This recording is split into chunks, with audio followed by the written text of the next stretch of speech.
దేశమంటే మట్టి కాదోయ్, దేశమంటే మనుషులోయ్. నిన్న పొద్దుగాల 10 గొట్టంగా ఎర్ర కలర్ మక్మల్ బట్ట కవర్ ఉన్న ట్యాబ్ను పట్టుకొని బడ్జెట్ 3.0ను చదివినిపిస్తేందుకు పార్లమెంట్కి వచ్చింది పైసల మంత్రి నిర్మల మేడం. ఇక అంతకంటే ముందే మంత్రి మేడంకు మిఠాయి తినబెట్టి నోరు తీపియేసింది రాష్ట్రపతి ద్రౌపది ముర్ము మేడం. ఇక లోపలికి పోయి ట్యాబ్ తెరిచి ఒక్కొక్క పద్దు చెప్తా ఉంటే టప్ప బల్లలు జరుచుకుంటా మెచ్చుకుంటారు అధికార party లీడర్లంతా. No income tax payable up to income of 12 lakh rupees. 3 lakh rupees to 5 lakh rupees for loans taken through the KCC.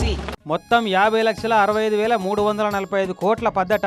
ఇంత పైకం ఎట్లకేలొచ్చేది, ఎట్ల ఖర్చు పెట్టే ముచ్చట్లన్నీ గంటంబావు సేపట్ల చెప్పింది. ఈ తాప బడ్జెట్ పద్ధతులలో అన్నిటికంటే ముఖ్యంగా చెప్పుకోవాల్సింది ఏందంటే మిడిల్ క్లాసు ఉద్యోగులకు మినహాయింపు ఇచ్చిన ట్యాక్సుల గురించే. మొన్నటిదాకా 7 లక్షల దాకా పన్ను మినహాయింపు ఉన్న స్లాబును ఏకదమ్న 12 లక్షలకు పెంచింది మేడం. అంటే నెలకు 1,00,000 చొప్పున సంపాదించేటోళ్ళైనా పన్ను కట్టే అక్కర్లే. ఇక టీడీఎస్లు, టీసీఎస్ల కటింగ్ల శాతం కూడా తక్కువ చేస్తున్నారట.